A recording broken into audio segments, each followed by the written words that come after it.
ಚಿಕ್ಕಬಳ್ಳಾಪುರದ ಪ್ರತಿಷ್ಠಿತ ವಿದ್ಯಾಸಂಸ್ಥೆಗಳಂತ ಕೆವಿ ಮತ್ತು ಪಂಚಗಿರಿ ವಿದ್ಯಾದತ್ತಿಯಲ್ಲಿ ಸಂಸ್ಥಾಪಕ ಅಧ್ಯಕ್ಷರಾದಂತಹ ಸಿ.ವಿ. ವೆಂಕಟರಾಯಪ್ಪನವರ ಜನ್ಮದಿನದ ಕಾರ್ಯಕ್ರಮವನ್ನು ಪ್ರತಿ ವರ್ಷ ಹಮ್ಮಿಕೊಳ್ತಾ ಬಂದಿದ್ದು, ಆ ಜನ್ಮದಿನದ ಪ್ರಯುಕ್ತ ಜುಲೈ ತಿಂಗಳಾದ್ಯಂತ ಅನೇಕ ಕಾರ್ಯಕ್ರಮಗಳನ್ನು ಹಮ್ಮಿಕೊಳ್ತೀವಿ. ಅದರಲ್ಲಿ ಅತ್ಯಂತ ಪ್ರಾಮುಖ್ಯತೆ ಮತ್ತು ಮಹತ್ವವನ್ನು ಪಡ್ಕೊಂಡಿರ್ತಕ್ಕಂಥದ್ದು ರಕ್ತದಾನ ಶಿಬಿರ.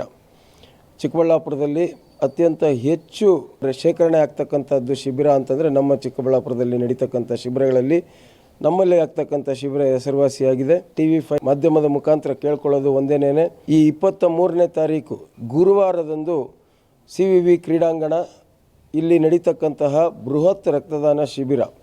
ಪ್ರತಿಯೊಬ್ಬ ರಕ್ತದಾನಿಯಲ್ಲೂ ನಾನು ಬೇಡ್ಕೊಳ್ಳೋದು ಒಂದೇನೇನೆ, ರಕ್ತದಾನ ಮಾಡೋದರಿಂದ 3 ಜೀವಗಳನ್ನು ಉಳಿಸಿದಂತೆ ಆಗ್ತದೆ.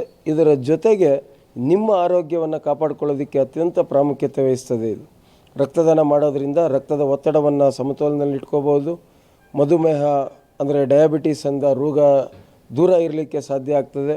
ವಿಶೇಷವಾಗಿ ಹೃದಯ ಸಂಬಂಧಿ ಕಾಯಿಲೆಗಳೇನಿದ್ದಾವೆ ಅದನ್ನು ತಡೆಗಟ್ಟೋದಕ್ಕೆ ಮತ್ತು ಆರೋಗ್ಯವಾಗಿ ಇರೋದಕ್ಕೆ ರಕ್ತದಾನ ಮಾಡೋದು ತುಂಬ ಉಪಯುಕ್ತ ಆಗ್ತದೆ. ಹಾಗಾಗಿ ಪ್ರತಿಯೊಬ್ಬ ರಕ್ತದಾನವನ್ನು ಮಾಡ್ತಕ್ಕಂಥವರು ಅರ್ಹರು ಯಾರಿದ್ದೀರಿ, 18 ವರ್ಷ ಮೇಲ್ಪಟ್ಟು ವಯಸ್ಸಿರ್ತಕ್ಕಂಥವರು, 55 kg ತೂಕ ಇರ್ತಕ್ಕಂಥವರು, 55 ವರ್ಷದ ಒಳಗಡೆ ಇರ್ತಕ್ಕಂತಹ ಪ್ರತಿಯೊಬ್ಬರೂ ಸಹ ಬಂದು ಈ 23ನೇ ತಾರೀಕು ರಕ್ತದಾನ ಶಿಬಿರಕ್ಕೆ ಆಗಮಿಸಿ ರಕ್ತದಾನ ಶಿಬಿರವನ್ನು ಯಶಸ್ವಿ ಮಾಡಿಕೊಡ್ಬೇಕು ಅಂತ ತಮ್ಮಲ್ಲಿ ಸವಿನಯವಾಗಿ ಪ್ರಾರ್ಥನೆ ಮಾಡ್ತೇನೆ.